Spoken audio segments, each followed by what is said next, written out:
नमस्कार दोस्तों, आज मैं आप लोगों के बीच एक गांव की लड़की की रगड़ाई वाली कहानी पेश करने जा रहा हूं, जो शायद आपको बहुत पसंद आएगी। यह कहानी मेरी दूर की बुआ की लड़की पूजा की है। ये कहानी हमारे बीच हुई अनचाही, अनोखी, अनजाने में हुई रगड़ाई की मनोरंजक कहानी है। यह घटना तब की है जब मैं कॉलेज में पढ़ रहा था और कॉलेज की छुट्टियां चल रही थीं। मैंने सोचा कि क्यों न इस बार भी छुट्टियों में बुआ के घर ही चला जाऊं। तो मैंने बुआ को फोन करके बताया कि हम आ रहे हैं। वे खुश होकर बोली, कब आ रहे हो हरीश? तो मैंने कहा, कल ही आता हूं। ये बोलकर और कुछ इधर उधर की बात करके मैंने फोन रख दिया। अब मैं आपको अपनी इस दूर की बुआ के बारे में बताता हूं। बुआ हमारे गांव से करीब 30 किलोमीटर दूर एक गांव में रहती हैं। उनकी उम्र कोई 40-45 साल की रही होगी। बुआ दिखने में खूबसूरत और कमाल की प्रॉपर्टी वाली हैं। उनके पति सरकारी नौकरी में हैं। गांव में बड़ा सा 2 मंजिल का घर है और खेती भी है। समय मिलने पर फूफाजी और बुआ खेतों में भी काम करते हैं। उनका बड़ा बेटा भी सरकारी अफसर है और वह अपनी पत्नी और बच्चे के साथ दिल्ली शहर में रहता है। मेरी बहन पूजा, जिसे सभी प्यार से रिनू कहते हैं, बुआ की बेटी गांव में उनके साथ ही रहती है। पूजा 12वीं कक्षा तक पढ़ी है, क्योंकि गांव में सिर्फ 12वीं कक्षा तक ही स्कूल था। उसके पापा पढ़े लिखे होने के बाद भी उसे बाहर भेजकर कोई रिस्क लेना नहीं चाहते थे, क्योंकि उसकी बुद्धि का विकास गांव के हिसाब से ही हुआ था। उनमें कोई चालाकी होशियारी नहीं थी। पूजा अभी 18 साल की हो गई थी, लेकिन कभी कभी बचकाने वाले सवाल पूछने लगती थी। बचकानी हरकतें भी करती थी, मगर इसी के साथ साथ वो घर के कामों में अपनी माँ का हाथ भी बंटाती थी। कभी कभी खाना भी बनाती थी। दिखने में वो अपनी माँ की तरह ही खूबसूरत है। उसकी प्रॉपर्टी के बात करें तो लगभग 32, 28, 34 की होगी। कद 5.5 फुट का है। बाहर की दुनिया से अलग उसकी सोच बच्चों की तरह है। मेरी और उसकी बहुत जमती थी। वह मुझसे खुलकर कुछ भी बेहुदा सवाल या अनचाही बातें करती रहती थी और मैं भी उसका समर्थन करता था। उसकी हर बात का जवाब देता था। वह मेरे साथ बहुत खुश और घुल मिल कर रहती थी।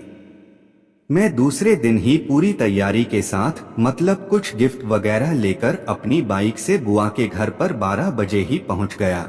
मुझे देखकर बुआ और पूजा बहुत खुश हो गई थीं। दोनों ने भी बारी बारी से गले लगाकर मेरा स्वागत किया। रीना मेरे हाथ का बैग लेकर अंदर चली गई। बुआ बोली, हरीश पहले फ्रेश होकर आओ, बाहर कितनी तेज धूप में से आया हो। मैं हाँ कहकर फ्रेश होकर आ गया। तब तक पूजा मेरे लिए पानी और साथ में ठंडा शरबत लेकर आई। मैं सोफे पर बैठकर बुआ से बात करने लगा। हम तीनों ही साथ में शरबत पीते हुए बातें कर रहे थे। पूजा मेरे बगल में ही बैठी थी। बातों बातों में पूजा बोली, भैया तुम अकेले ही क्यों आए, भाभी को साथ में नहीं लाए? इस बात पर बुआ और मैं हंसने लगे। मैंने कहा, पूजा मैं अभी कॉलेज में पढ़ रहा हूँ, उसके बाद अच्छी जॉब मिलेगी, फिर मैं शादी करूँगा, समझी? पूजा खुश होकर बोली, हाँ समझ गई भैया, लेकिन मैं कॉलेज क्यों नहीं जाती हूँ? बुआ उसकी बात सुनते ही खड़ी होकर मुझसे बोली, हरीश अब तू ही समझा सकता है इसे। और बुआ अंदर चली गई। फिर मैंने उससे कहा, देखो पूजा, इस गांव में 12वीं कक्षा तक ही स्कूल है और कॉलेज बहुत दूर शहर में है। तुम इतनी दूर अकेली नहीं जा सकती ना। मेरी बातों से खुश होकर पूजा बोली, हाँ ये सही बात है भैया। फिर मैंने बुआ और पूजा को उनका गिफ्ट दिया। बुआ बोली, इसकी क्या जरूरत थी हरीश, हर बार कुछ ना कुछ लेकर आते हो। पूजा ने अपना गिफ्ट खोलकर देखा तो वो खुश होकर बोली, भैया बहुत सुंदर ड्रेस है, मैं इसे पहन लूं? मैंने कहा, हाँ पहन कर देख लो, मैं उसके लिए पिंक कलर की मैक्सी लाया था। वह ऊपर अपने कमरे में जाकर पहनकर वापस आई तो पूजा उस मैक्सी में बहुत ही खूबसूरत दिख रही थी। मैक्सी उसके गोरे बदन पर बहुत जंच रही थी। वह अपनी माँ को दिखाने किचन में गई। पूजा सच में बहुत खुश हो गई थी।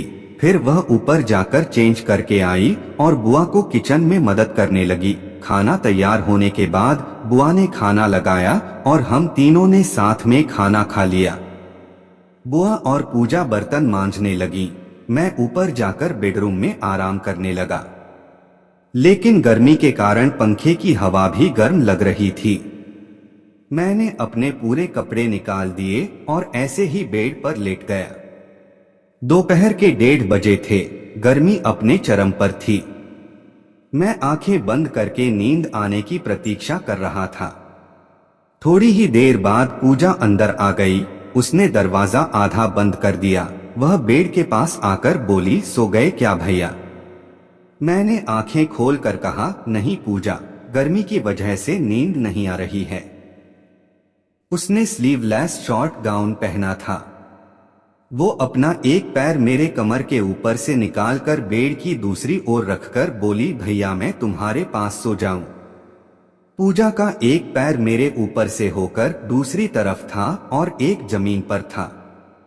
इस कारण उसका गाउन पूरा कमर तक ऊपर उठ गया था और उसकी पास वाली पहाड़ और झोली के ऊपर से मेरे पहाड़ खुदाई वाली सोए हुए जादुई मशीन पर दबाव डाल रही थी। मैंने झट से उससे कहा, हाँ सो जाओ, ये बेड तुम्हारा ही है ना। अब उसने दूसरा पैर ऊपर लिया तो उसका पूरा दबाव मेरे जादुई मशीन पर आ गया। मेरे मुंह से आवाज निकल गई। पूजा बोली, क्या हुआ भैया?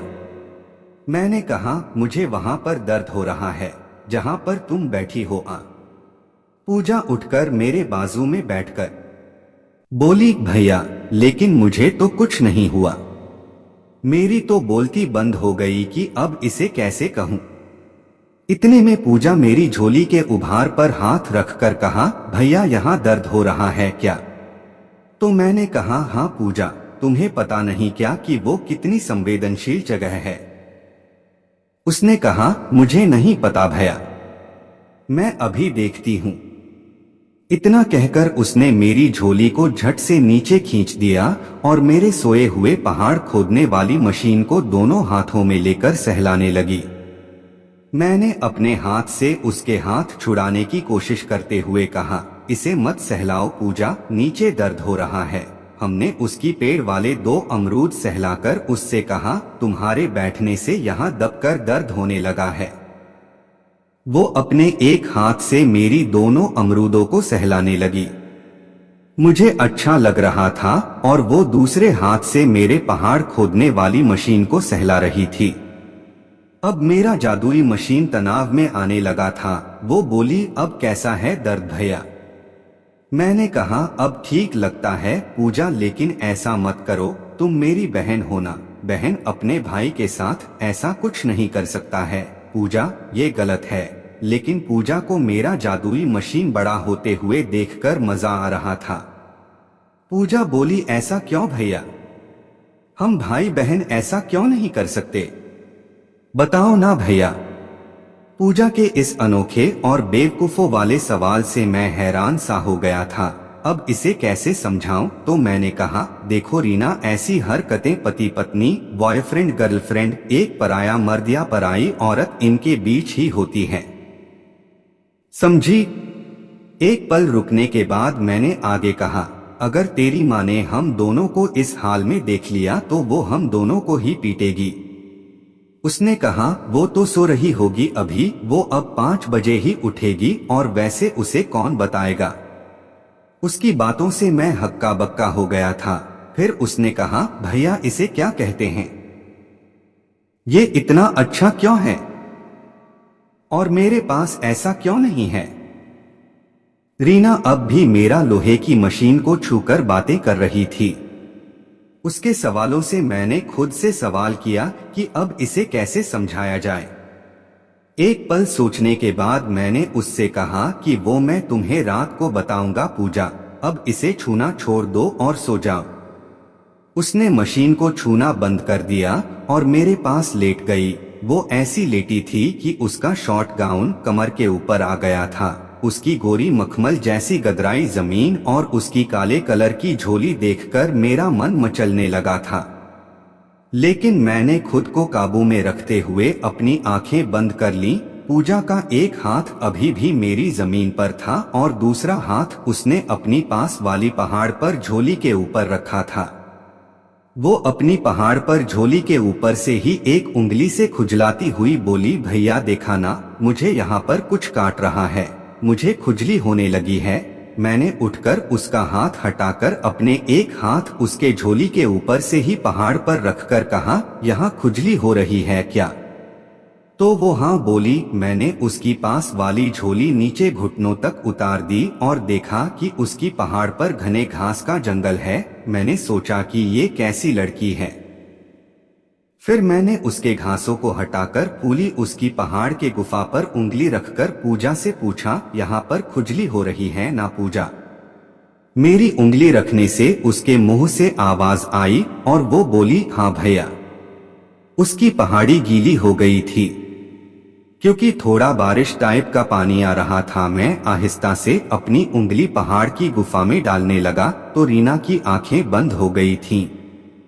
मैंने आहिस्ता आहिस्ता पूरी उंगली उसकी छोटी सी पहाड़ की गुफा में डाल दी तो वो बोली, ऐसे ही अंदर रहने दो, बहुत सुकून मिल रहा है। अब खुजली भी बंद हो गई है भैया। मैं वैसे ही उंगली उस छोटे पहाड़ की गुफा में रखकर उसके पास लेट गया। रीना ने भी एक हाथ में मेरी जादुई पहाड़ खोदने वाली मशीन पकड़ लिया था और वो भी लेटी थी। कुछ मिनट बाद मैंने आहिस्ता से अपनी उंगली उसकी पहाड़ी से बाहर निकाली तो पूजा की तरफ से कोई हरकत नहीं हुई, शायद वो सो गई थी। फिर मैंने उसके हाथ से मेरा लोहे की मशीन छुड़वाकर छुपा लिया और ऊपर चढ़ा ली और पूजा की झोली और उसका गाउन भी ठीक कर दिया। मैं फिर से लेट गया और पूजा के बारे में ही सोचता रहा। आगे क्या हुआ ये अगले पार्ट में लिखूंगा।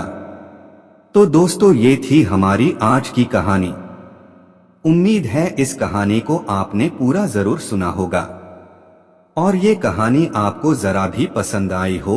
वीडियो को लाइक और चैनल को सब्सक्राइब करना ना भूले और ऐसी ही मनोरंजक कहानी सबसे पहले सुनने के लिए बेल आइकॉन को भी ऑल पे सेट करें। और इस कहानी से हम किसी को भी बुरा या गलत संदेश या राह नहीं दिखाते। आप सभी इसे सिर्फ मनोरंजन हेतु ही देखना।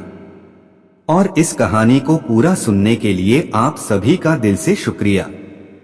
दोस्तों, कुछ गलतियां लोग को करने पर मजबूर कर देती है, लेकिन वही गलती का सजा हमें भोगना पड़ता है। आपकी क्या राय है?